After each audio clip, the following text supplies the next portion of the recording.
Here we go. It's only Tuesday.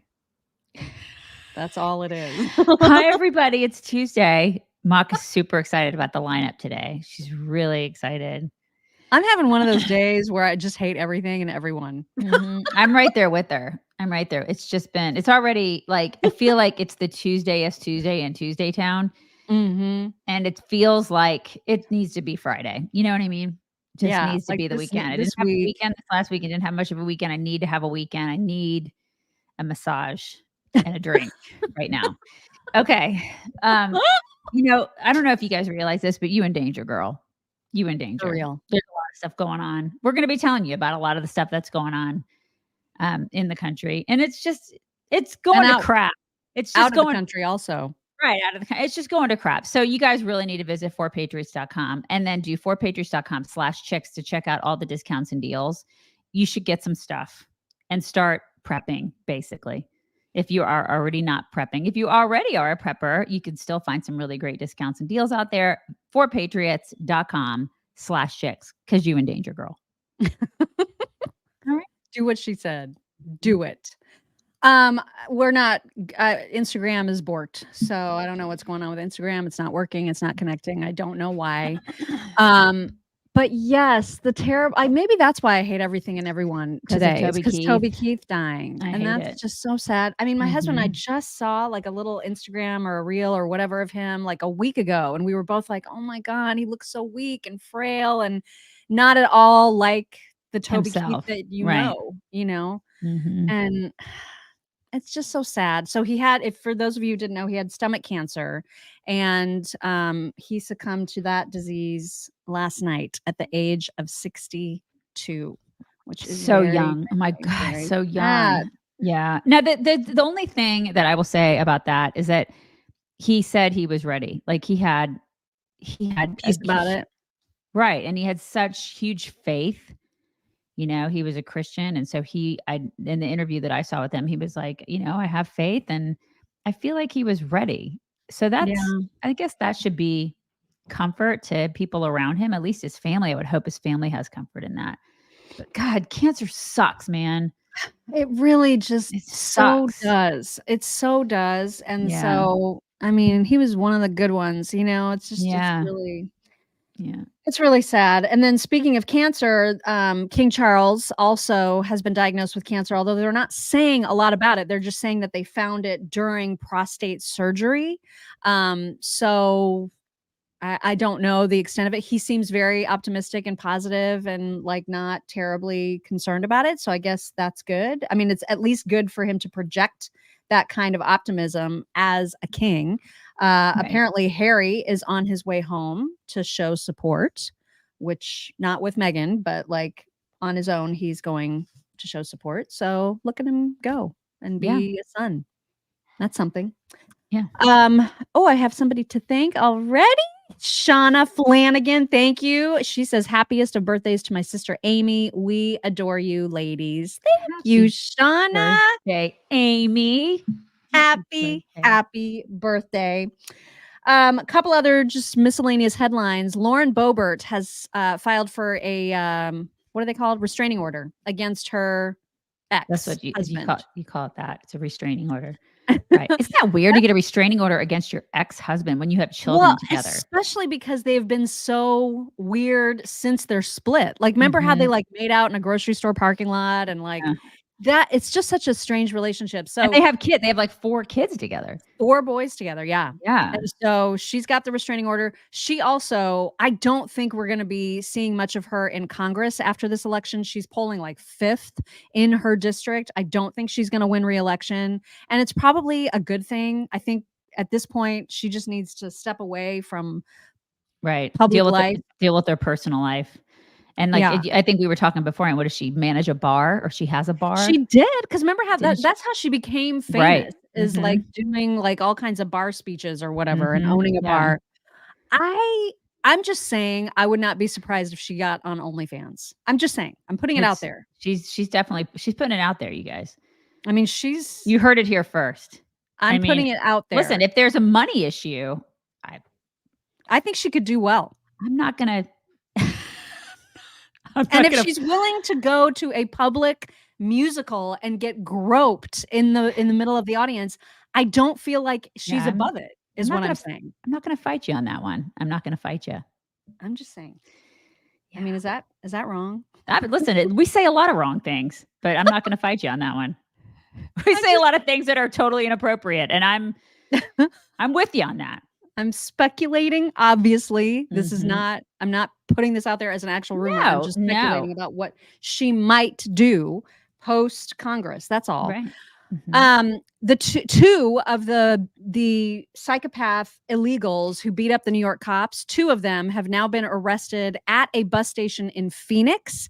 And now Alvin Bragg is all, we got to arrest those people and get them in here in custody. Where before he was like, bye, we got your paperwork. You go on ahead now. We're fine. And he's trying to say, well, we didn't have enough evidence before. Oh what? my God. You had the whole video. What else do you need? God, idiots. Oh my God, that guy. Democrats. Useless. Useless. And then lastly, before we get to videos, we should also mention that it's tradition, it's common for presidents to have a major sit-down interview right ahead of the Super Bowl, right? And last year, Biden didn't do that because he says, or his team says, the Super Bowl was on Fox, and he didn't want to give like the publicity to Fox. Okay. Right. This year, it's on CBS, and he is still not doing it, which means he is missing out on an opportunity to reach, 80 million people. Because he can't. He can't do it. He can't do it, you guys. He's incapable of doing it. But oh yeah, let's go ahead and elect him for another 4 years. That seems like a great idea. Oh my God, this guy he is not running the country. He is a puppet. He is a dementia-ridden puppet. It's in full swing. The basement campaign has officially started. Once again, they're hiding him. He's not doing anything. He's not talking. And when he does talk, he says all the horrible bad things. He slips up and it's all the gaffes. Yeah. Yeah, it's too close to his bedtime. I mean, we can't read. It's too close to our bedtime too, but we're not running the country. I think Trump should volunteer to be interviewed. Yeah, I think he has. I think he actually, did he not tweet or what are their Truth Social? Didn't he not say that he would do it? Did he really? I think he did. I think he actually said, I'll do it. Yeah, he should. They won't probably. Yeah, and I think he said something about ratings too. Yeah. Like the ratings would be huge and tremendous. It would be, it would be, but they won't do it. I guarantee you CBS will be like, we're not going to give him that kind of platform. No. If it were Fox, they would have totally done it. Yeah, they would have. But it's it's a missed opportunity for Biden. If he were an actual legitimate candidate who could be a president effectively, they would pounce at the opportunity to get in front of 80 million eyeballs. But because he's such a horrible stain on the Democrat Party, they're like, we can't have that. Yep. Nope. No, thank you. Okay, so those were your pre-video headlines, and this is your pre-videos reminder that you need fruits and veggies. And if you are taking a multivitamin, that's great, but that's just a little piece of the health puzzle. That doesn't mean that just because you're taking a multivitamin, you don't have to eat your fruits and veggies. You do, and it can be really hard to get as many fruits and veggies as you're supposed to get. And this is the way to cheat the system. You just use this green powder. You just take a scoopful, you pour it in a glass of water, you shake it up, or like one of those, shake up cups, right? The shakers. Shake it up, and you got yourself a delicious tasting fruity beverage, which is actually a pleasure to drink. It's not yucky or like it doesn't taste like a health drink as you might fear a green powder drink might. It doesn't. It tastes like this flavor in particular. This is my favorite. This is the wild berry. It tastes like a blueberry fruit punch. Like it's that good. And you know that you're getting all of the good stuff that fruits and veggies give you because they use very specific super fruits and veggies that will give you the biggest bang for your health buck. So if you have not tried it yet, visit fogchicks.com. That's FOG chicks.com. Use code chicks and you can get 15% off your first order plus free rush shipping, and try it and you'll be hooked and you'll be like, this is a really, really easy way to stock up on those vitamins and minerals I get from fruits and veggies when you can't get all the fruits and veggies you need. Fogchicks.com. All right, let's get into some border. So excited about this montage, you guys. Just really excited. So over that. So my pre-show, she was like, "Woo!" Yeah. Brian is upset that my braids are crooked and loose. Really? Sorry, Brian. I think they're cute. They're cute today. I told you I got zero. I just don't have it in me. Mine came undone. Mine came totally. I'm sorry. Mine just it fell right out before the show. It's just that kind of day. Jersey Diane, thank you. Jersey Diane says Tom Shalhoub from Gutfeld may do an interview as Joe. Okay, that would be amazing. That would be really, really funny. That would be fantastic. All right, so border stuff. Apparently, we were just reading that last night, this bill that everybody's been talking about, everyone was losing their minds about yesterday. It is, how did they put it? They said it was on the brink. Yes, it's on the brink of collapse. Yeah. And that is because they know that they don't have a lot of Republican support in the Senate. They have some, obviously, Lankford, who is the co-author of it. Which is ridiculous. They should have none. They should have none of the people on our side should be supporting this garbage, this utter garbage. Yeah, it's bad. And now that the full text is out, it's looking worse than people thought. But Lankford is still trying. Like, he's still making the news rounds. He's going on all the shows, and he's trying to convince everybody that it's not as bad as what you're reading it is. And so I'm going to play devil's advocate and try to argue on behalf of Senator Lankford after we watch these two clips. Okay. I don't want to. I'm just going to try and see what happens. So what you're going to see first is a clip from the Brian Kilmeade show. Brian had Senator Lankford on, and they first play a clip from Speaker Mike Johnson saying, this is not happening. And then Lankford is asked to react to it. So that's the first thing. Going to work, but they have to be serious about it. If you only do a few of those components, you are not going to solve the problem. And Kristen, that's not a Republican talking point. That's what the sheriffs at the border, the Border Patrol agents, the deputy chief of U.S. Border Patrol, a 33-year veteran of the agency, told us. He said it's as though we're administering an open fire hydrant. He said, I don't need more buckets like the president's proposed. I need to stop the flow. And we know how to do that, but Joe Biden is unwilling to do it. So if you could answer him, what would you say? Yeah, I would say we do have to be able to decide here, because at one point I'll hear people say we don't need more laws. The president has all the authorities they need. And then the other side say we need more than the laws that this is actually giving. So, again, we have to decide, is this a matter of we have all the authorities that are needed, we need to do nothing, or we need to do everything because the president doesn't have enough authority. At the end of the day, let's do everything we can. We do have a Democrat president. We have a Democrat Senate. We have a Republican House. This is a moment to solve as many things as we can and then keep working on the next thing. Senator Lankford, what gets people nervous is that we watch this president, I think you agree with me, do more damage to the border than any president in history. He won't even go see it during a time in which it's broken. He doesn't want to hear about it. The vice president ignores it. And they're all in support of this bill. Chuck Schumer's in support of this bill. Only Senator Padilla out in California has been skeptical. And a lot of Republicans instinctively said, what am I missing? Why are they in support of this bill? Yeah. Well, I would also say that there are liberal protesters in D.C., and if you come around the Capitol, there's posters put up all over the place from liberal activists saying stop this Republican immigration bill as well. Okay, so this one, just this is a real short one. This is him continuing on that same vein of why everybody needs to get behind it. The National Border Patrol Union came out today and endorsed it and said why this bill is not perfect and we need more. It does make real progress, and they see this as a way to dramatically slow down the numbers that are coming across the border, because once you start actually deporting people, the flood stops at that point. People are going to pay $10,000 to a cartel to just get deported, and that's what would happen under this bill. We would detain and deport in a much faster process. This is such bullshit.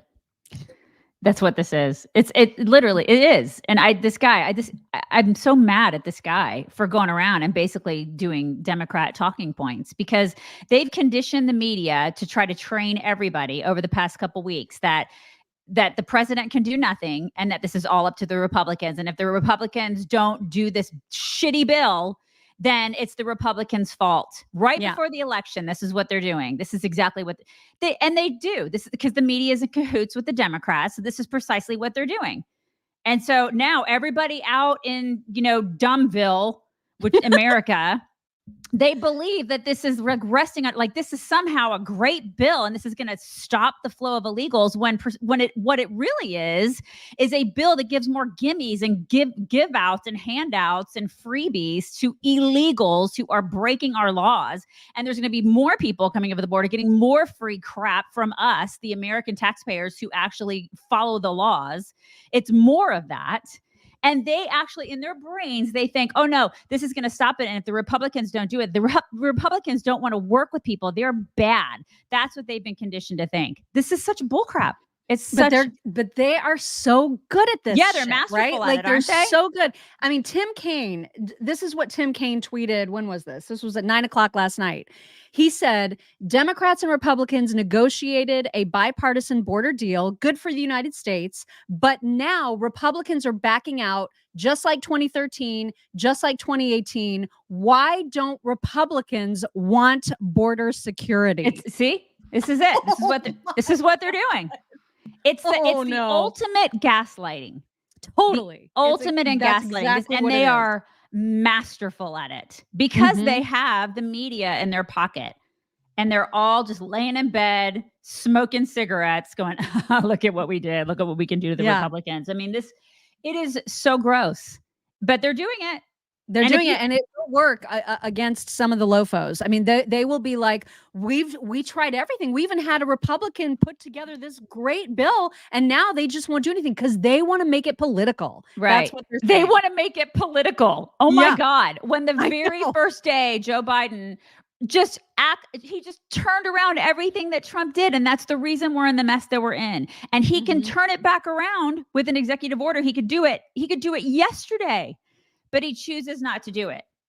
And they're saying that we're making it political. It's gaslighting.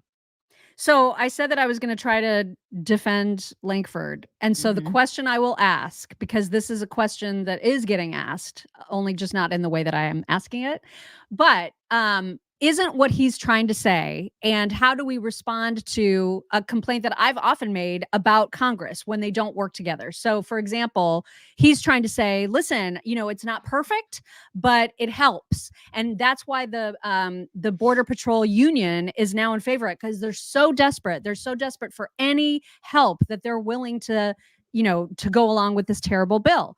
So I've often used that ice cream analogy, right? Like the ice cream. Right. So we wanted a double scoop of ice cream. We're offered a single scoop and we say no because it's not a double. Are we doing that? If this bill went through, it's awful, but it's at least better than what we have currently happening at the border right now. Is it better? I don't think it's better. I mean, like by the tiniest bit, right? There's some stricter asylum rules. There's a stricter limit on the number of people that can cross. It's awful. I mean, it's awful still. It's terrible. It's still not as awful as just rampant people just marching over the border without any kind of anything. I say no, because I think what it does is it puts more laws in place that are less strict than just closing the freaking border and doing what was on the books when Trump was in office. Right. I say no, we're giving in. We're giving in to these people, and we should not give in. There are laws on the books, and that is you cannot come over our border just willy-nilly and break the freaking law. And then on top of that, in this 300 whatever pages of a bill that, these people got, I know that like people had to read it in a ridiculous amount of time. Well, before tomorrow, essentially. This is the thing. I mean, they have to read these bills. It's obscene what they have to do with these bills that and it's lobbyists who are writing the bills. It's not even like the lawmakers who are doing it. It's all just stupid the way they do these things. And in this bill, they have so many freebies and so many like gimmies and give outs and handouts for these illegals. There should be none of that. None. The fact that we're even considering it as Republicans is obscene to me. And any Republican who says yes to this needs to GTFO. Lindsey Graham is all on board. Well, Lindsey Graham can suck it. He can suck all the bowls. He needs to get out. We need to get him out of there because he is not America first. If you are if you're a person who has been elected by your constituents and you're in there saying, yes, I want to give more stuff to illegals after what we've seen over the past 2-3 years, you need to GTFO. You are not a conservative and you need to go and you need to have somebody else do your job. That's how I feel about it. And I stand by that. Well, and Lankford is trying to say, you know, this is going to have a deterrent effect because there's going to be some people who are paying $10,000 to the cartels and then they get immediately deported. And so people are going to hear that and then they're not going to want to do it anymore. But the problem is that this whole bill in its entirety is an incentive for people to keep trying. Right. So because the cartels are going to figure it out. They're going to be like, oh, the limit's 5,000 a day. Okay, well, we've got 4,999 then that we can get through. I mean, they're going to play the system. And if the system just simply said, you know what, we have a zero tolerance policy for illegals, then that would be a deterrent. That's what would be the deterrent. Exactly. I mean, it's like, I cannot believe this none of these requires explaining. None of these people are parents and they've never parented kids. And I'd hate to see their kids. I'd hate to see what their kids act like. Do you ever discipline your kids? Like, seriously, because they must discipline their kids and be like, you can't do that. Oh, well, maybe you can do it just for a little bit. Maybe you can do it just today, you know, but you can't do it. That's not how you discipline kids. You say, no, you can't do it. Period. You're not supposed to do the bad thing. You don't do the bad thing ever. You don't just say you can't do the bad thing and then I'll give you money maybe to do the bad thing 50% of the time. That's not how you do it. This is insane. Yeah, that's why Hunter turned out the way that he turned out. I mean, it's like it makes complete sense, right? Because this is not brain surgery. This is common sense. It's all or nothing in this, at least in this particular case, it's all or nothing. We are bleeding. It's like a tourniquet. Shut it off. I don't know what else to say. I mean, these people on our side of the aisle who are thinking that this is a good idea and that we need to keep giving more to these people who are breaking the law. No. Why is this hard? No. But it is hard. And thankfully, there are some folks out there with common sense who are loudly speaking against it. Mike Lee, one of those people, saying, fun fact, the U.S. Marine Corps budget in FY23 was $53.8 billion. This bill would give Ukraine more than $60 billion. And why there's Ukrainian and civil, Israel and humanitarian aid to Gaza in a border bill for the United States. Disgusting. I cannot. Right. I cannot. Yeah. It's like, it's not even right. And they can't write bills that just have single item things and they can't do it. It's like they're incapable of doing it.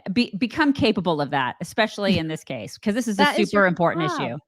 Yeah. It is your job. Marco Rubio also said the border deal is an easy no. It reads like a parody of an actual border security bill.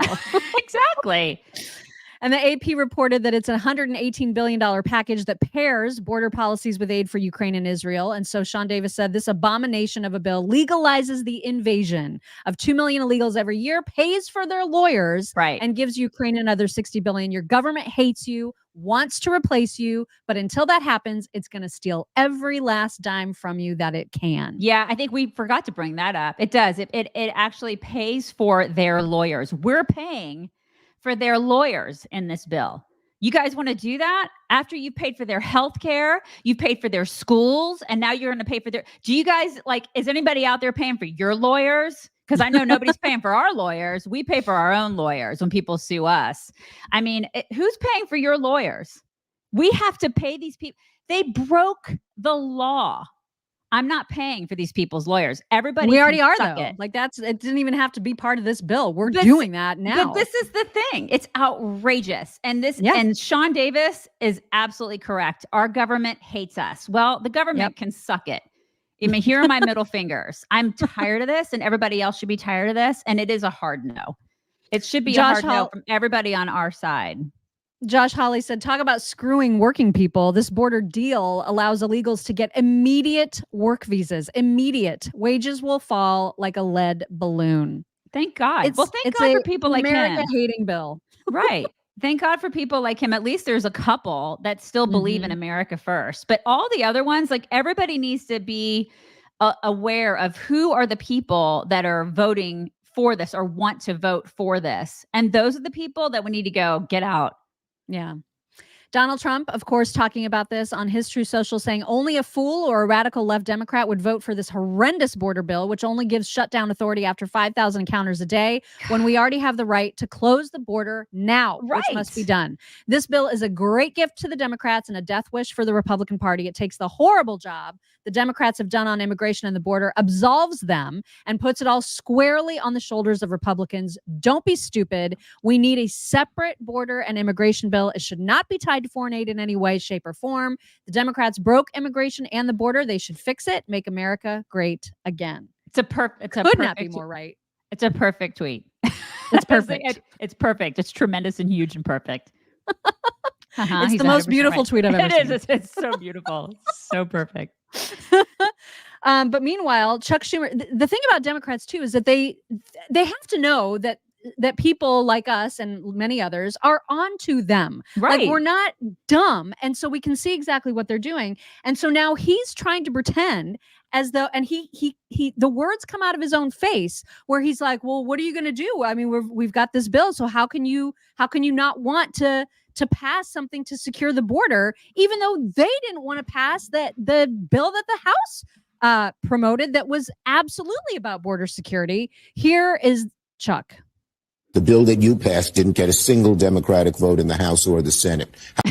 Just remember that. Remember that piece that he just said. The bill that you presented didn't get a single Democrat vote. And yet, in the same breath, he says, are you going to get anything done? Or do you just want to make a speech? As you admittedly say, the border's in chaos. Do something about it. Don't just politically posture. That guy is such a jerk. He is so evil, isn't he? Oh my God. So evil. He's a cartoon. He is, isn't he? Yeah. He's a caricature of himself. Cartoon villain. God. And then, of course, like you said earlier, they've got the media playing right into their hands, right? Yep. And so just take a look at this nonsense from Morning Joe, just super mad at Republicans for not just going right along with this thing. I wish they would understand how strong the bill is. But the sad thing is, and it's pathetic, and we say things can be two things at once. I mean, the new speaker is both dangerous and pathetic. Dangerous because he has decided, and he said it publicly, we're going to put politics over stopping fentanyl from coming into the United States. Oh, my God. We're going to put politics above allowing border security to stop terrorists from coming into the United States.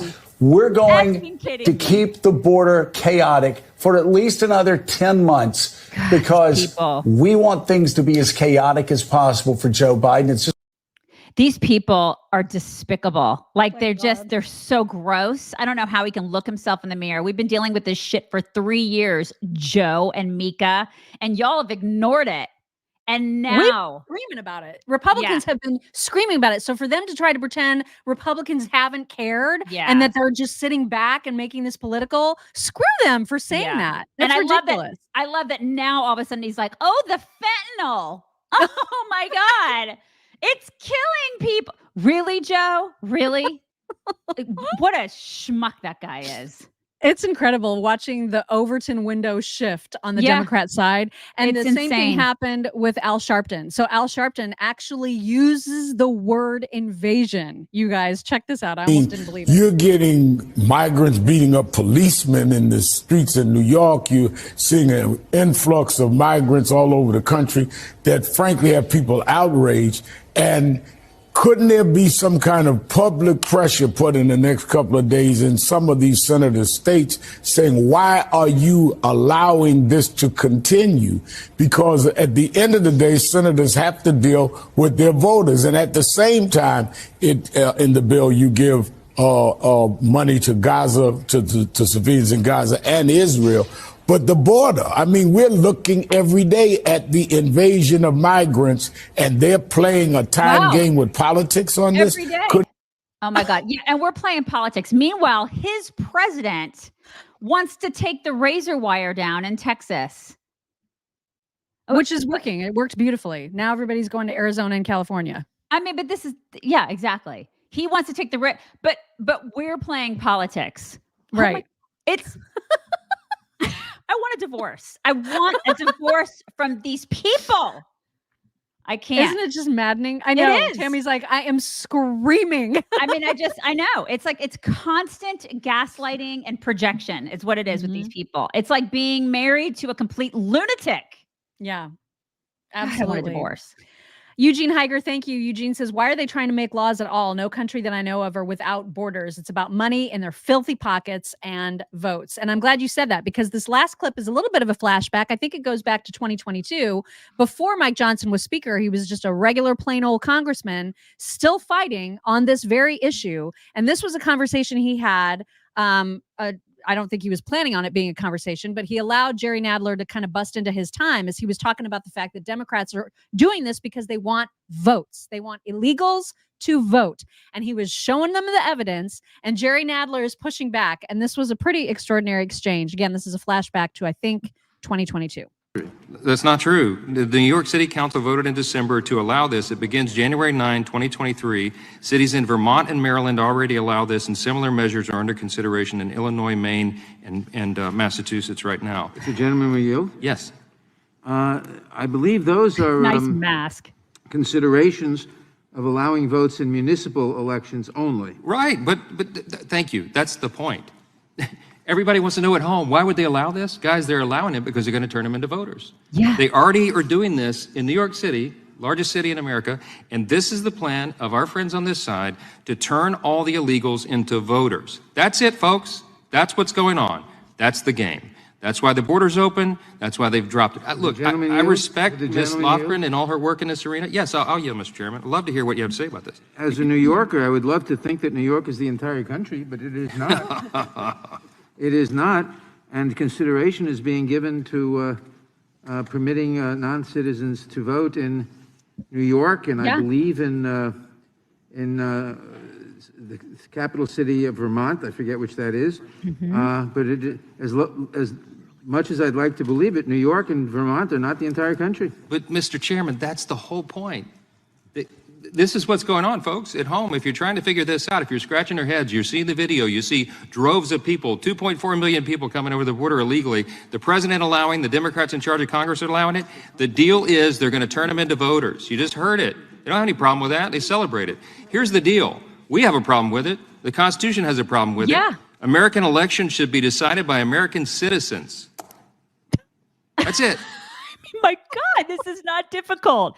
And then that side is like, democracy. They're killing democracy. Really? Again? And they're like, why don't you care about the border? Why don't Republicans care about it? That's what they're saying now. Just like, what is even happening? I don't even know. What is happening? Like, these people are nuts.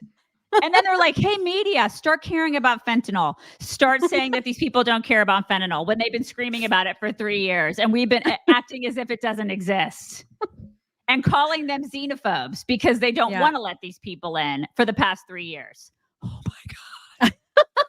Well, and I'll tell you what's going to happen. Cue Joe Biden and Kamala jointly making a visit to the border and demanding that Republicans get their act together and pass the bill. Oh, my God. That's what's going to happen next. Yeah, just wait for it. It is a mental disorder. It is. It is a mental disorder. But the problem is that so many people are so stupid in our country, right? That they just see this part of it because they've been so fixated on stuff like, I don't know, Taylor Swift, you know, and that dude and that weird dude that she's the Pfizer guy, you know, that they're not. You refer to him as Pfizer guy ahead of the fact that he's like a football player. That Pfizer guy, yeah, the guy who keeps telling us to get the shots. Yeah, they're not fixated on this, you know. Yeah. Teresa Raimundo, thank you. Teresa says, we're like battered wives here. We're trying to get help, but they just keep telling us how the bruise is not real. It's not real. It's not real. It's just your imagination, you guys. I don't know what the problem is. They're there. It's not. It's just keep working, keep paying your taxes. It's going to be more this year. Just keep paying your taxes. You got to pay for all these people. Just keep paying, suckers. Bend over. Man, sometimes you do segues without even realizing that you're doing them. And right now is the season of tax time. You're probably getting your W-2s in the mail. You're getting your 1099s. You're getting all of your other statements coming in saying, here, and you're crying. To your accountant. You're crying. You guys are crying and drinking a lot. We know. I'm not saying I'm doing that, but I'm not saying it either. Right. That's right. But at the very least, you can get really great help with your tax prep from insider to the show, Facebook insider Mendy Owens, who owns the company Debits N Credits.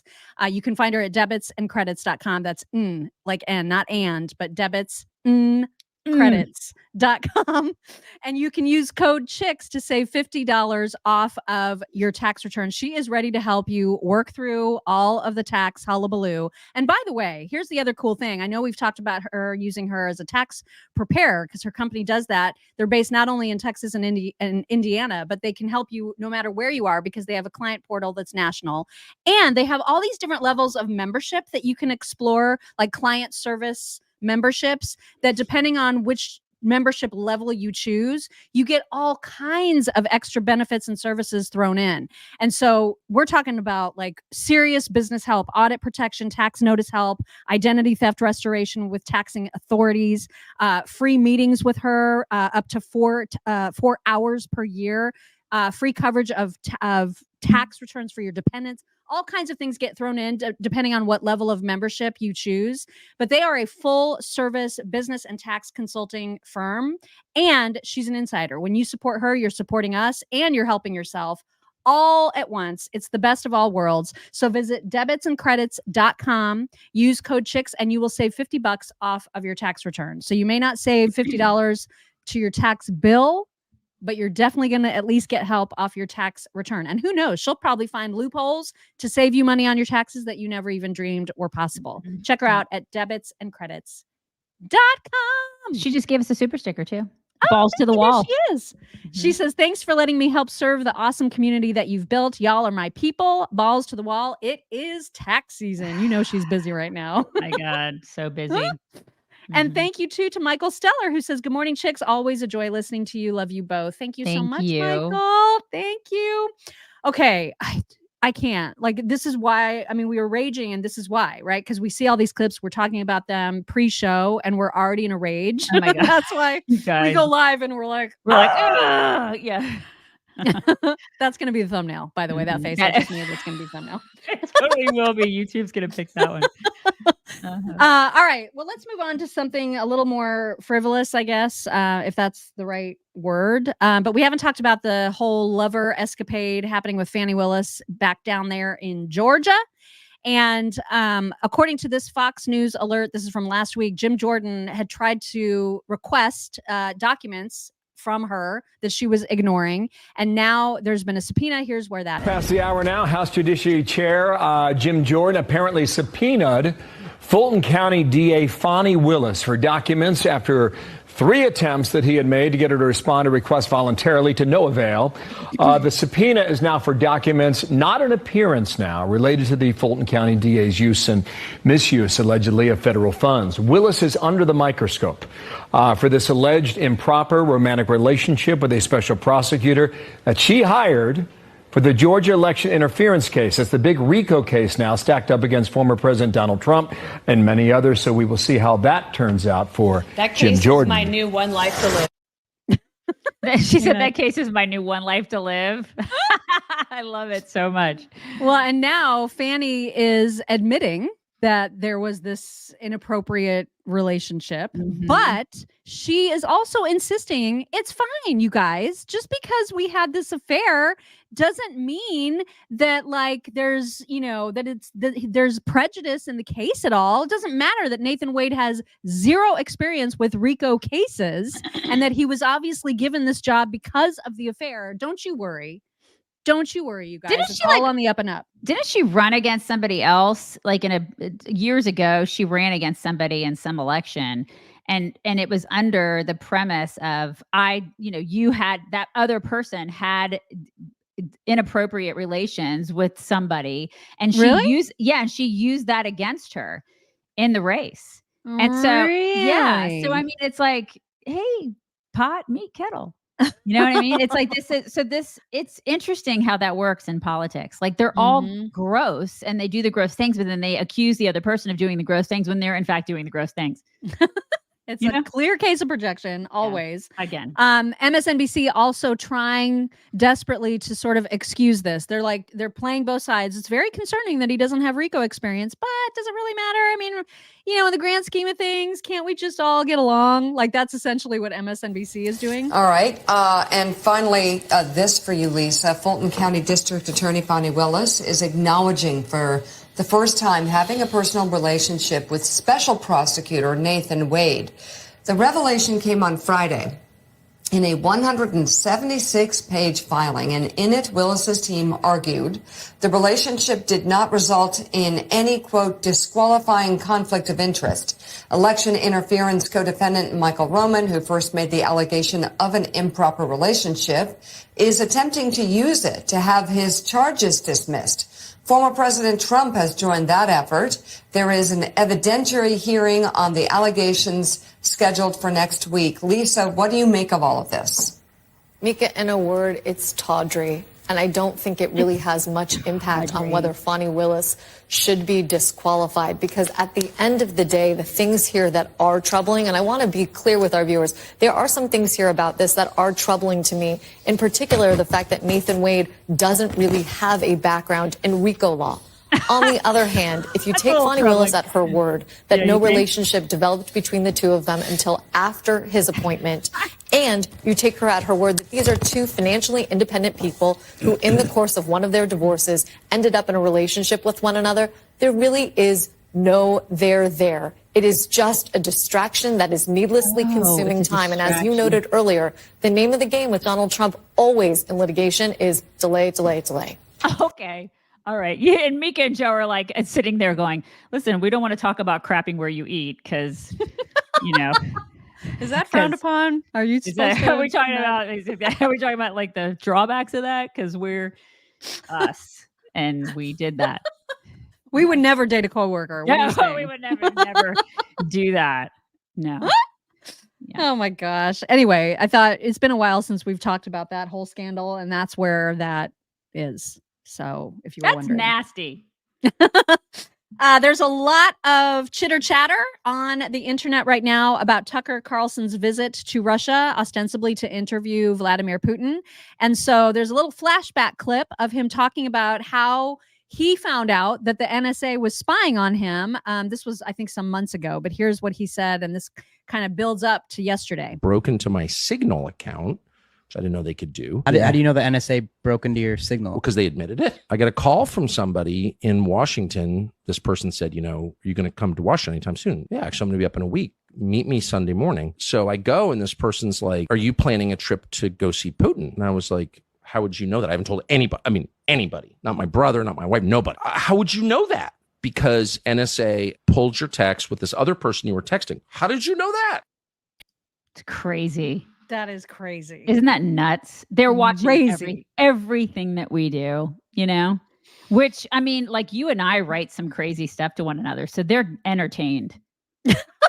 They are. I mean, at the very least, they're entertained. They are so entertained by the stuff. I mean, the memes we send to each other. Can you imagine? They're looking at that going, these chicks are weird.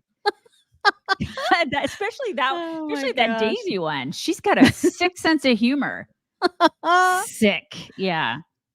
Well, it's baffling to me that there are so many people bent out of shape about the fact that he, as a journalist, as an independent journalist, wants or has an opportunity to interview a world leader. I think any journalist would take that opportunity.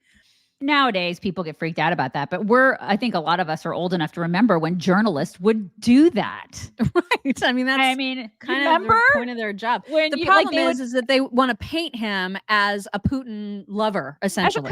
As a communist, when in fact they're the communists. Yeah. So it's just, it's crazy. The whole thing is crazy. So he's interviewing a world leader. And sometimes, journalists would interview world leaders that were not well liked. Right. And that was part of being a journalist. So we've had journalists go and talk to, what's his name? Syria guy, Bashar, whatever. Yeah. That scary looking dude. And remember, I'm a Dinner Jacket. What was that guy's name? I called him Ahmadinejad. Yes, Ahmadinejad or Dimajad. Yeah, or Ahmadinejad, the Iranian dude. I called him Ahmadinejad because I couldn't never pronounce his name. But that, I mean, like guys like that, like people like these dudes who were, you know, kind of scary and mean, and journalists would go interview them because that was their freaking job. Right. And so people just aren't doing that anymore. And now journalists are people like Tucker, who are objective journalists, because God knows it's not the Mika and the Joes of the world. And you would think after all of these huge layoffs at some of the, you know, the newspaper publications and whatever, you would think that they would start to figure out that, yes, the public totally distrusts you. There's nothing about traditional media that people trust anymore, which is why they look to independent journalists like Tucker. Yeah. So but they're going to do their best to paint him as a Putin asset, essentially. Mm-hmm. That's exactly what Aaron Burnett does in this clip. In fact, one of the leaders of the MAGA GOP is in Moscow tonight. It's the man you see here with the MAGA leader Donald Trump, Tucker Carlson. Possibly there in Moscow to interview Putin. Definitely there as a Putin-supporting celebrity. Just listen to how Russian state media is breathlessly celebrating his visit. Independent journalist Tucker Carlson has flown to Russia from the U.S. via Turkey to Vnukovo Airport.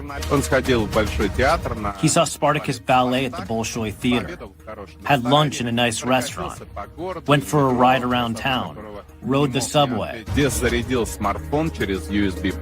charged his smartphone via a USB port and connected to a fast and free Wi-Fi internet.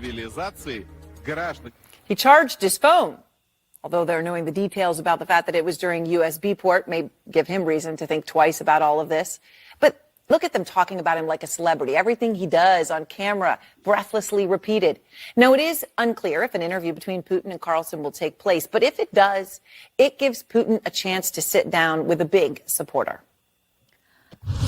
So it might be worth asking yourself, since he was getting pretty serious, what is this really about? Why do I hate Putin so much? Has Putin ever called me a racist? Has he threatened to get me fired for disagreeing with him? Does he eat dogs? These are fair questions, and the answer to all of them is no. Vladimir Putin didn't do any of that. I'll actually always remember watching that clip. I was standing in Ukraine 48 hours before the war began there. Well, Carlson then stood by Putin consistently all the way through. And that is why he can go to Moscow now without any fear of being summarily imprisoned. He's a hero. And I bet she was standing in Ukraine and she had a Ukrainian flag on her Facebook profile too. And she's probably wearing one on her lapel, a Ukrainian flag, not American, but Ukrainian. Because all of so jealous. She's so jealous. I know. So mad. So are we not allowed to visit Russia? Are we not as U.S. citizens? I mean, because that's what I'm getting to. Because whether or not he has an interview with Putin, are we not allowed to do that? We can't go there. We can't go to like St. Petersburg. Last I checked, we were still free, but I don't know. I mean, that seems to be changing every day. That's what I'm wondering. Like, I'm asking a legit question. As an American citizen, if I decided, hey, I want to go see architecture in St. Petersburg, am I not allowed to do that? Because, I mean, they're acting as if him eating in a restaurant is like, oh my God, he can't eat in a restaurant in Russia. And like, that is a bad, seriously, what the hell? It's so bizarre how they're treating this. I mean, listen, it's one thing to interview him. He's a journalist. He can do that. But if he wants to go to Russia just because, I mean, people go to communist China all the time. Do people get crap for that? I mean, I'm just curious. I'm wondering, like, what are we allowed to do and not allowed to do in a democratic America? Yeah, I mean, the outrage is really, really weird, but you're going to see more and more clips like what you just saw from Aaron Burnett and more about just Russian people in general being super stoked that Tucker is there, because now the narrative is out. The table's been set. You know, Tucker Carlson is a Putin ally, essentially. That's the narrative. It doesn't matter that there's a difference between being someone's ally and simply calling out corruption on the other side. Like, he can actually find distaste with both world leaders, with both Zelensky and Putin. Like, you can actually think they're both awful. And that doesn't make you some sort of Putin ally, but this is how they're painting him. And Russian people, by and large, seem to be super stoked about it. He's winning hearts and minds. сегодняшний день, на мой взгляд, He's это the самый bravest смелый и самый and most courageous American journalist today who has the fortitude to be frank and speak his mind. He frequently appears in the news there in Russia. He's known for telling the truth, which is why he faces criticism in the U.S. He's come here to Moscow, and I don't know if they'll let him back into the United States, which is interesting because that's actually something that Bill Kristol suggested. And you remember Bill Kristol, what was it, Weekly Standard that he helped found? Or I think so. Yeah. I think that's right. So this is what he actually tweeted. Perhaps we need a total and oh shoot, sorry, that was too fast. Perhaps we need a total and complete shutdown of Tucker Carlson re-entering the United States. Oh my God. Until our country's representatives can figure out what's going on. What is, can you even believe this? And yet it's okay for millions and millions of illegals and terrorists to come like just pouring across our border, but he can't go visit Russia? What is going on? Seriously. He can't conduct an interview? Yeah, exactly. And even like interview or not, he can't just go there. He's not allowed to do that. We're not allowed to do that. Well, he's definitely doing that. Like I think it's already been confirmed at this point that he did have the interview. And he's allowed to. He's allowed to do it. Thing. That's his job. That's his actual job. And RFK is actually one person who recognizes that. He said about this, the legacy media is in shambles because we've caught on to their lies and propaganda. Tucker Carlson has every right to interview Putin. We need more transparency instead of less. It used to be understood that journalists would interview world leaders, even those with whom we were at war. Exactly. Yeah. Why is this hard? This is a big deal. It's like, and they're trying to paint him as the communist. Did you not see what you just wrote, Bill? Good Lord. And it is time to sort of question, like people are questioning everything because there is so much distrust in the media. And there was an interesting guy on the Joe Rogan show talking about NATO. I think this is the clip that we have. Oh no, first we have to make fun of Bill Kristol a little bit more because there's a flashback. I don't know what this event was that he was speaking at, but he was talking about illegals and how people should want illegals here. And here is what he said. Look, to be totally honest, if things are so bad, as you say, with the white working class, don't you want to get new Americans in who aren't going to be... I'm serious. You can make a case that this is going on too long and this is too crazy, probably, and I hope this thing isn't being, like, videotaped or ever shown anywhere. Yeah, he said the quiet part out loud. Don't you want them? I mean, isn't it hard? Don't you want more illegals here? So this is who we're dealing with Bill Kristol. And I hope this isn't being taped. Right? Okay. Because he knows he's saying the stuff. Yeah, you're an idiot. Yeah.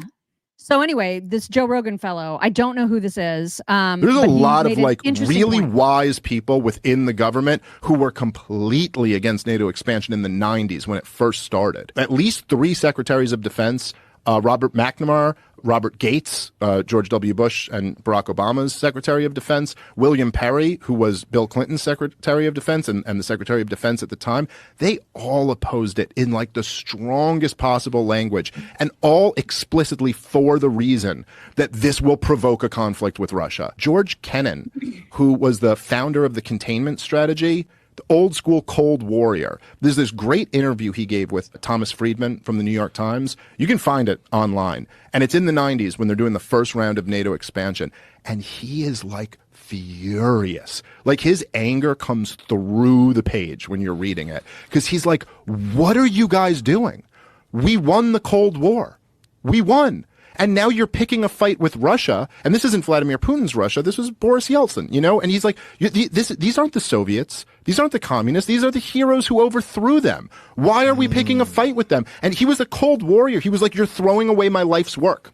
And he said the people who are advocating expanding NATO are going to continue advocating expanding it and expanding it and expanding it. And then there will be a Russian reaction. And then when there's the Russian reaction, they're going to say, see, that's proof that we have to keep expanding it. Interesting. Right? Dave Smith. That's who that is. Dave Smith.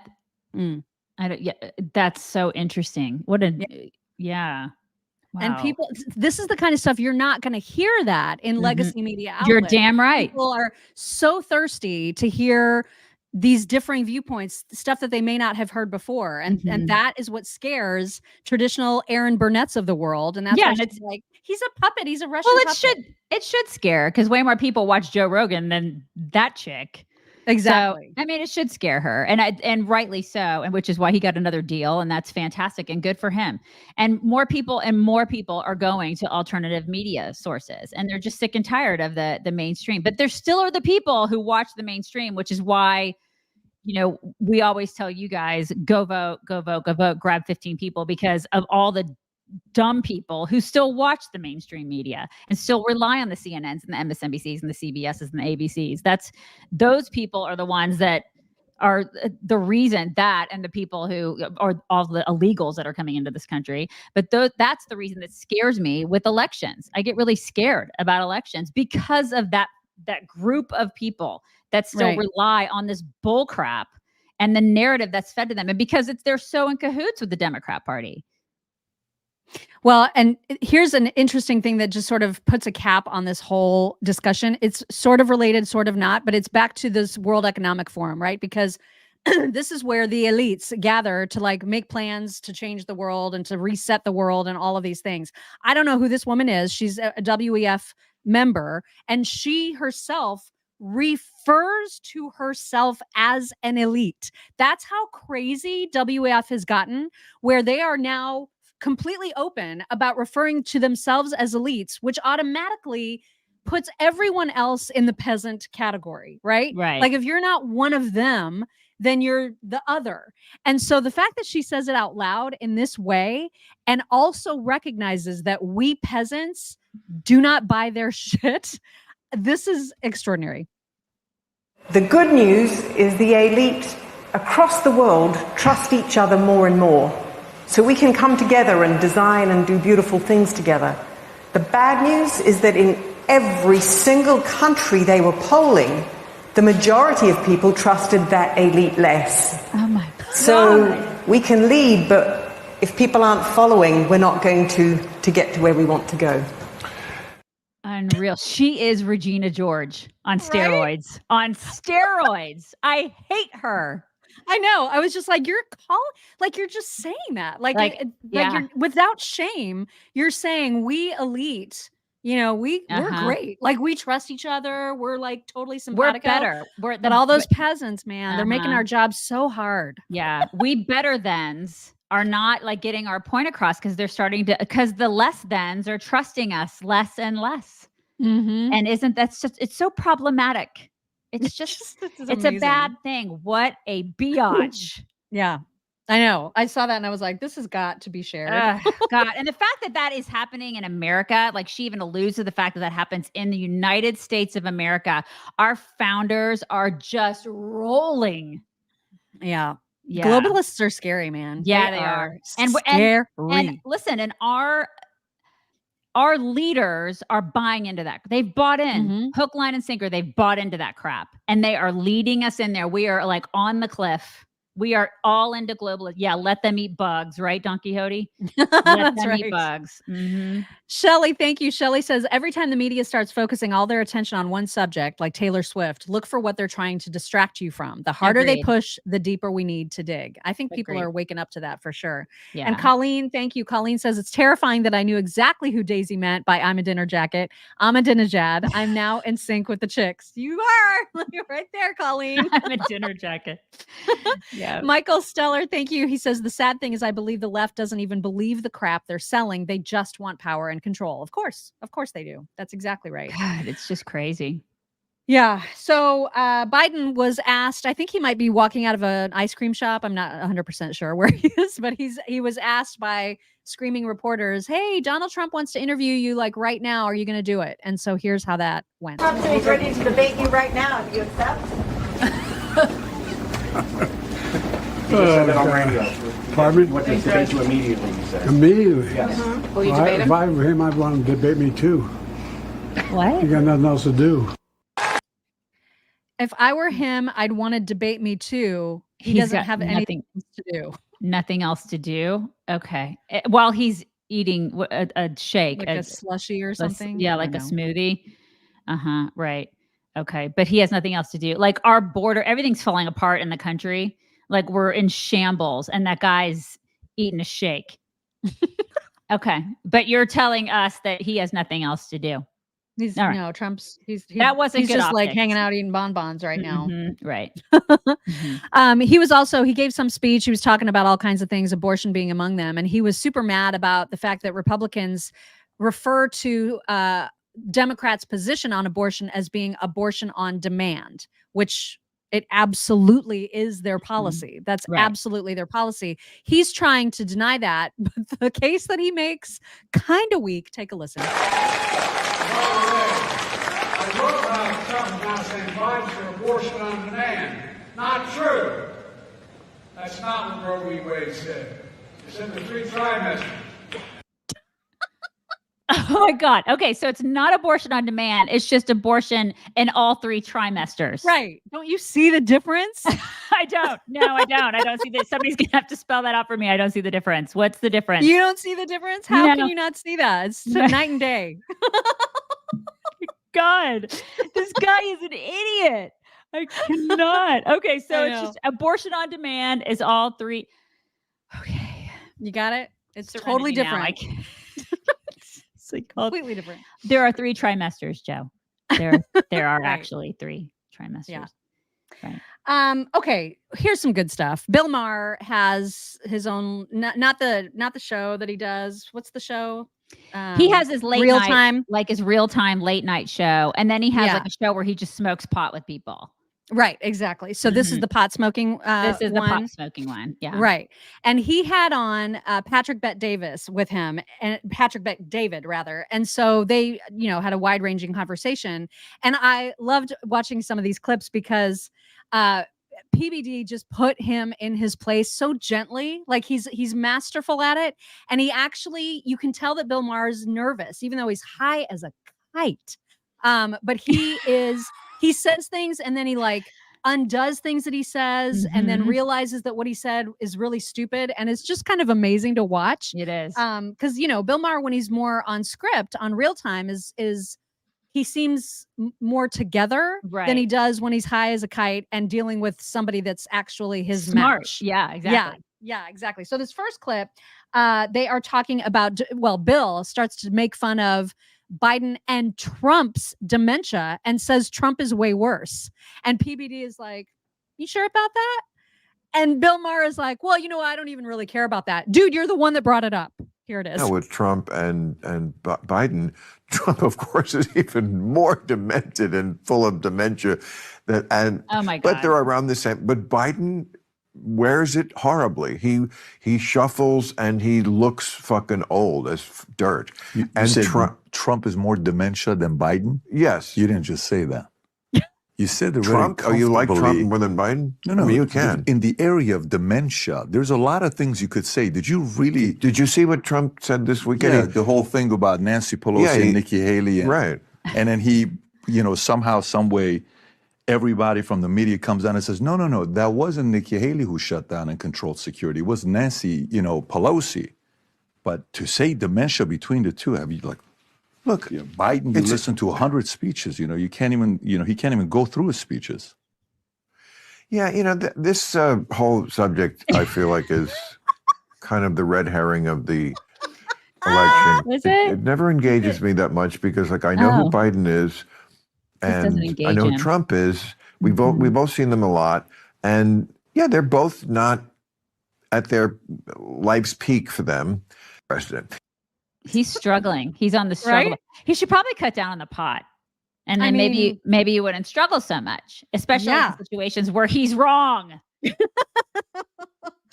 So there's the whole dimension thing. And then there's Bill Maher trying to convince PBD that Biden's completely in control of his decision making. That, fine, he might stumble on his words some, but I know in my heart of hearts that I can trust him, when he's sitting at his desk, thinking through things to make good decisions. And again, PBD is like, are you crazy? He doesn't look good publicly as president. That's not the important part of being president. The important part of being president is the decisions you make in small rooms where there aren't people around to look at you stutter and where you're not as nervous and when you don't have to make a speech. You can just listen to advisors and use your wisdom. That's the key part of being president. You think he does that? Biden, yes, absolutely. You really believe he does that? You believe like it's a mechanical.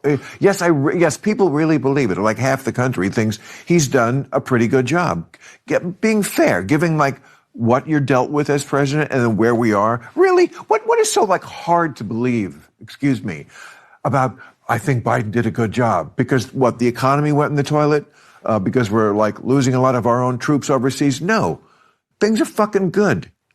Really? Things Where? are good. Things are good for him because he's stoned. I mean, this is the thing. To get through days, he has to have a substance to get him there. Lay off the pot and then see how good things are. And let's start rattling things down the list. He started saying the economy, and then we could add a bunch of stuff to that list. Plus, he's loaded. Right. He's fine. Yeah. That's why he thinks things are good. He doesn't even shop for himself. I mean, a lot of these celebrities, they have no idea what stuff costs. So the economy, we can mention the economy, but listen, you don't even buy your own groceries, Bill. And then on top of that, we could talk about the border. We could talk about crime. We could talk about all sorts of things that have gone into the crapper because of Biden. I mean, and he's not making the decisions. If he actually believes that, then there are a lot of times where I'd like to give him credit for being smart. But if as a smart person, as an intelligent, thinking, rational person, if he believes that he's the one pulling the strings, that just takes a lot of credibility away from him. I know. And the fact that he's saying that he does that and that he does a good job. I mean, and things are good. Dude. Things are good. And then lastly, this clip is about Newsom. Apparently, Bill Maher is a fan of Gavin's. They're great, great friends. Do you like Newsom? How do you feel about Newsom? Had him on my show Friday. I saw that. And I first of all, I love him. You just like a guy or you don't. I've known him for a long time. He's done my show for a long time. Do I love everything he does as the governor of California? No, I don't. I wouldn't say I'm undertaxed. I have issues with this state. He's a guy. One reason I want him to run for president, is because he's obviously a winner. This guy could fucking do it. It's insane that we have the guy, but we can't run him because we have to tiptoe around Biden and define a winner.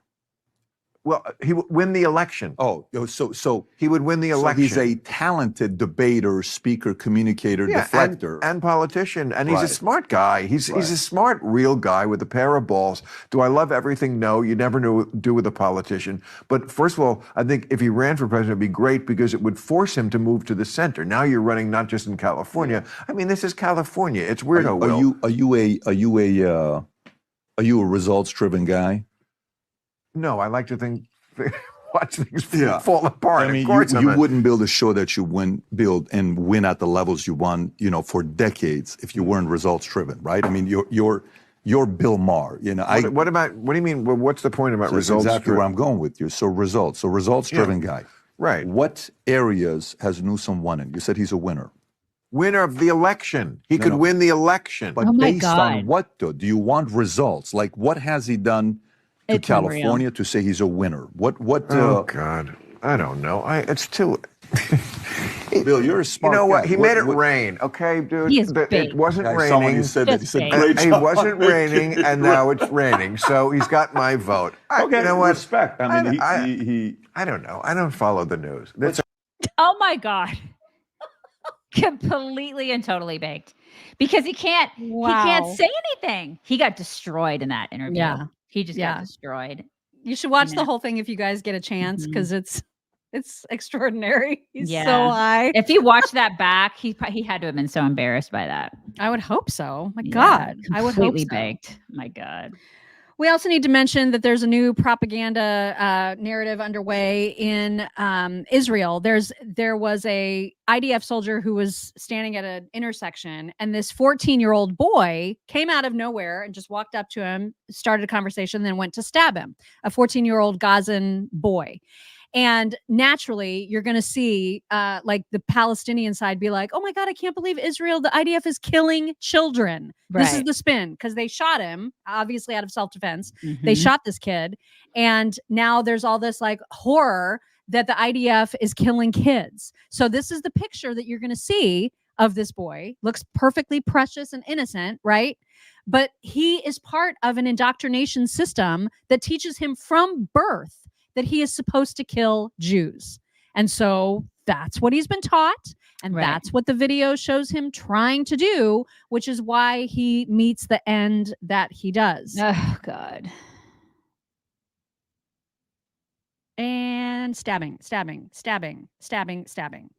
So then there comes another soldier and they are going to take that kid out. And bye. I've got no sympathy. I'm sorry. I don't either. We can't show this yet. The only thing that I have sympathy for is for the children that are being taught to hate. I do have sympathy for like itty bitty kids that are being taught, they don't know any different. And so it's terrible that's what. And maybe he doesn't either. And maybe I should have more compassion. And it breaks my heart that he doesn't know any better. It breaks my heart that he was taught that. And so he was taught to kill. He was taught to hate Jews. And then he was taught to kill. And that is all he knows because they are so effed up. Yeah. So that's not okay. Like, I mean, it's just not, it's so sad. It breaks my heart. But they're babies, you know? What are you doing to babies? It's awful. Absolutely awful.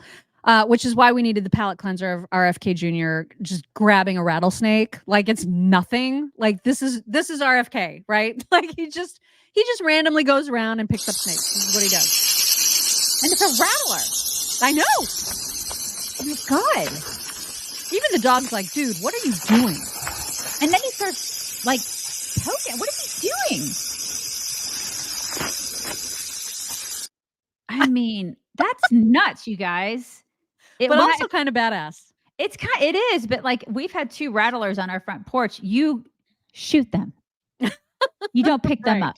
You know what I mean? You get your snake gun and you kill it. That's what you do. He picks them up. He picks them right up. Crazy. Fearless, man. Yeah. Teresa Raimundo, thank you. She says, we swapped an arms dealer for a female basketball player, but we don't want Tucker Carlson back. Right. Exactly. Remember, was it last week when Joy Reid had her hot mic moment where she was just like, gonna get us into another effing war? I think it was last week. Was it last week? Early last week. So she was on The View and they asked her about this hot mic moment. And here's how that went. Joy, I want to ask you, because we, as people that wear microphones every day, we can relate to this. But last week you had a hot mic moment that got some attention. Let's just say you used some colorful language. Who doesn't? Not me. I'm a Christian. But yeah, but it seems like you were criticizing President Biden for starting another war. I don't think you're alone in concerns of that, but is that true? Like, what was behind this? Well, I'm going to hit that with a cute no comment. No, but what I'm going to say is I am a person that I'm a study war no more kind of Christian. I'm a red letter Christian. I don't believe in war, whether it is the governor of Texas literally trying to start another civil war over an issue that his party could solve tomorrow. There's literally a bill that they just could pass, right, and do the border security issue. Or whether it's in the Middle East. I was deeply against the Iraq War. I'm an anti-war person. And so, you know, I don't want to say that there's any side that is specifically to blame here. But I think I think for most Americans, we're war weary. I think we're all weary of conflict, and we would like to see us progress economically, socially, try to bring this country back from the brink of racial hatred. Oh. Let's not do war at all. Out loud. Yeah. Okay. Let's not kill people. Oh my God. Kill people. So that was interesting the way that she brought it back to all Republicans. Did you see that? How she deflected all the wars that Joe Biden has started, basically, and like gotten involved in and like been a part of and is, you know, privy to. She just completely deflected. And then she was like, let me talk about Republicans. Let me talk about the Iraq war. Let me talk about everything bad that like conservatives and Republicans have done. But I'm not going to mention Joe Biden, even though that is exactly what she got caught on a hot mic talking about. But I'm going to deflect. It's all about Republicans. Let's talk about how bad they are. And I'm a Christian. Bullshit. God. I know. Yeah. Ridiculous. Listen, they took God out of their platform in 2012, but by golly, they use him whenever they need him, don't they? It's like a buffet. It's a buffet to them. Mm-hmm. Unreal. We meant to show this yesterday and ran out of time, but wanted to show this clip of Joe Rogan talking about the folks that seem to be dying suddenly. You know, you may have seen even that movie called Died Suddenly. He made a point about that, which was very interesting the other day. Here it is. Things that I'm sad about, but is also kind of hilarious, is how many people were promoters of the vaccine and died suddenly. It's crazy how many fucking young people just died in their sleep after they took it. And everybody's like, nothing to see here. Sudden adult death syndrome. Yeah. Just died suddenly. You ever go to the Died Suddenly Instagram page? Like, holy shit. There's so many. And so many people like talking about people who are, you know, anti-Darwin, anti-vaxxers, and then you're dead. Sorry. You bought into the wrong bullshit. But that's, you know, if you really want to get cruel, that's Darwinism. Do you not know they lie by now? Are you not aware of the opioid crisis? You're not aware of Vioxx? You're not aware of the various, like the 25% of all FDA-approved drugs that get pulled? It's 1 out of 4. Yep. Wow. And you're like, what are you, an anti-vaxxer? What are you, a conspiracy theorist? You fool. Darwin's going to do its work with you. You're modifying your genes, you fucking idiot. Like, what are you doing? What are you doing? You just going to trust Pfizer? Well, they do support Anderson Cooper, brought to you by Pfizer. Mm-hmm. Travis Kelce. Yeah, I you know, it's interesting to me too, because I worked in pharma for, 20 years, something like that. Mm-hmm. And what amazed me the most, maybe not the most, it was one of the top 5 amazements for me during that time period, was all the people in pharma who bought into it. It's like, dude, you've done this forever and you know how this stuff works. So what are you doing? Like, why are you so blindly following when you know how this works? I mean, listen, I believe in vaccines. I believe in medicine. I do believe in pharma to some degree because I worked in it and I saw how it worked. I mean, I did medical writing for years and years and years. And so it's not like I don't believe in that stuff, but the way that was done. And so it's like, if you're an educated person, you can see like the difference between like all the stuff that he just listed, all the stuff he just said. It's like, if you can think critically and not just go, oh yes, sir, I'm going to totally blindly follow. I mean, I'm not taking that crap.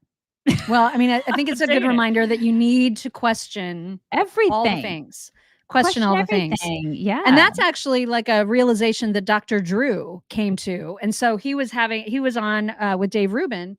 Excuse me. He was on Dave Rubin's show and they were talking about kind of Dr. Drew's transformation, right? So he was very, very, very get your vaccine during the height of COVID. And now he's had a huge change of heart because he's realized how many conversations, just innocent, regular conversations, were blocked, censored, and shut down completely during COVID. And that's what made the light bulb go off for him. So I thought this was really interesting because somebody told him it was courageous to say these things out loud. And he's like, what? Much did your political evolution shift because of the COVID craziness? Because when I had you on last time in studio, it was still in LA. So it's about over 2.5 years ago.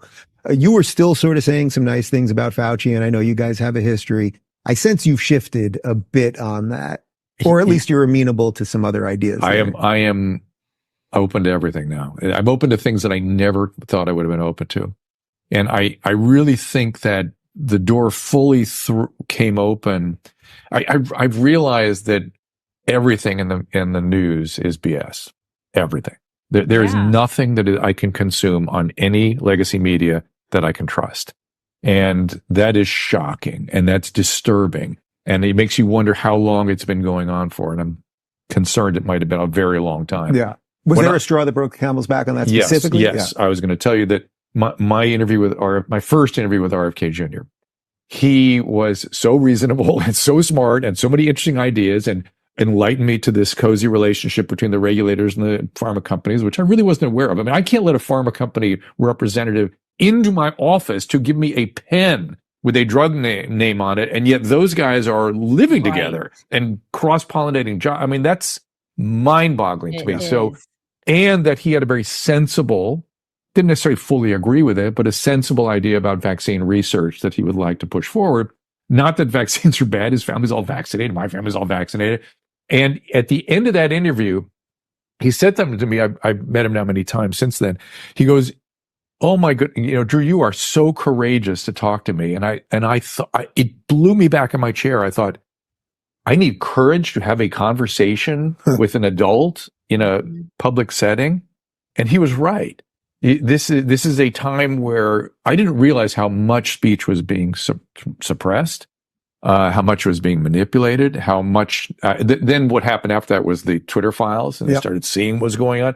And it's just been to me this is all reprehensible. And what has happened as a result, I don't think I've shifted my political views.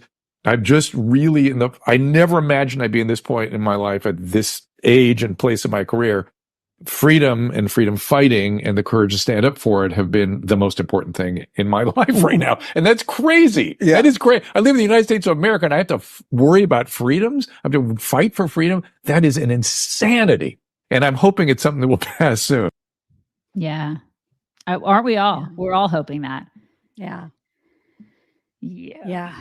I mean, the more eyes get open, the better. And like maybe that's the one silver lining to take out of that whole nightmare of COVID is that people are awake. Yeah. Listen, they better not try to pull it again because it'll be an entirely different outcome. It'll be an entirely different scenario. Yep. People will not comply.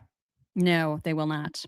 All right, it's time for your double Ds. Okay, it's about a dog. It's about a dog. With the IDF, I know we talked about the IDF a little bit earlier, but the IDF, when they're in Gaza, there's one guy encountered a stray dog. Apparently, there are a lot of dogs there. People don't think about dogs when they think about this conflict, I guess if you want to call it a conflict.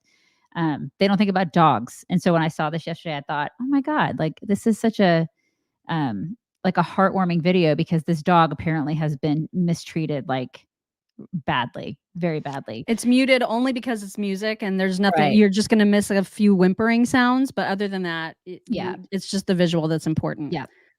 This is when the soldier finds him. So the IDF soldier finds this dog. And at first they weren't going to let him take this dog. Can you I can't. Oh my God. I want to love that. So happy. Oh my God, I love that. Love it. I did too. All right, it is time for some My Pillow Toks. Still got the big sale happening at mypillow.com/chicks. If you need bedding, if you haven't tried towels, like what? If you haven't tried towels, I don't even know what to do with you. They are the best. There's no better towels. There's just not. Best. They're very thirsty so towels. Thirsty and like just the right amount of softness without being too slimy. You know how hotel towels are gross. Yeah. Oh my God, these are amazing. So if you haven't tried the towels yet, try now because they're on huge sale along with everything else, and there is free shipping on every order no matter how big the items are. So if you want to get a whole ass mattress, now's the time because it'll ship for free from mypillow.com/chicks. Don't forget to use code chicks at checkout to get yourself the very best discounts. All right. So there's this girl that put out a video about her promiscuity. Yeah. She's a hoe. She is a hoe. She's a hoe. She's a hoe, y'all. Yeah. So, and I'll just let her tell the tale. I left my boyfriend and I've been traveling for 10 days and I've slept with 22 people in that 10 days. I got a question. I mean, how do you even do that? In 10 days, you've slept with 22 people. So that's exhausting. 2 a day. Plus you got to fit in a third one on 2 days. I just did the math, right? I mean, and I don't math, but the math that's mathing. That's a lot of dudes you got to boink in a short period of time. A lot of different dudes. That's disgusting. She is gross. And she's so proud of it. And there was a guy from one of the Barstool writers decided to figure out, is this real or is this like some kind of what's going on here? And they found her. They found that she had posted this on like she's got a couple of different profile pages, and she also has an OnlyFans. But what's weird about it is that she didn't connect that video that you just saw to her OnlyFans brand. I don't know why. It doesn't make any sense. So she put it on a regular page and she wasn't supposed to? Is that the deal? I don't know. The whole story behind it is so bizarre. But the guy that tracked her down found her like regular Instagram page. Her name is Talia Addison. And all the guys are like, everybody's like type. Oh my God. I think so. And she posts all the thirst trap photos, like all of it is like, look at how skanky I am and like the tiniest amount of clothing. Yeah, here are my boobs, here's my ass. It's all of that stuff. But this video was on a separate account of hers that doesn't have her actual name on it. So I don't know what's going on. Like, I don't know why she's not good at branding. If she's trying to get like more people to her Talia Addison OnlyFans, that was a fail. Yeah. But also she's just a hoe faux show. She's a hoe. Yeah. I mean, somebody, I didn't see who said this, but somebody said, you in danger, girl. Yeah, she is. She's in, like, all of her parts are in danger. Exactly. It's not good. Exactly. Not a good look. I know there's a lot of people that can relate to this. There's a lot of people on TikTok who are like, I make $7 billion an hour and here's how you can do the same. And it's all this like, get rich quick direct nonsense marketing, schemes. Whatever that is. Right. Yes. Yeah. So here, this next video starts with one of those people and ends with somebody who I think is much more relatable. Here it is. I'm 32 years old with a $300,000 net worth. That's really great. I'm 37 and I've got $22 in Kohl's cash. Oh my God, I feel her. It's true. I mean, I may have $50 in Kohl's cash, you guys. So I feel like I'm winning at life. Oh my God, that was the best thing so ever. Great. It's so great. Also, I think a lot of people, this next video you're about to see is directed at millennials, but I actually think it applies kind of across the board because I'm a Gen Xer and I feel this so hard. I don't think this is a millennial only phenomenon. I think a lot of people our age group and millennials and whoever also goes through this exact same feeling. I got a question for the millennials. Do you guys feel that you are like what you are? I know that doesn't make sense, but like, here's what I mean. Like, I'm a 33-year-old man, but no, I'm not. I'm not that. Totally am right like, there. I am a 33-year-old man, but like, no, let's be real. No, I'm not. Right. I don't really look it. I don't feel it. I don't act it. Right. I'm not, that's not what I am. And I meet Gen Zs. Like, I met like a 26-year-old Gen Z last night. I'm like, you're 14. Okay. You're not an adult and neither am I. And like, I don't know what it is. I don't know if it's just like generations just aging differently and progressing differently through life, or I don't know if it's because like the boomers haven't really given things up. So they're kind of intentionally keeping us children.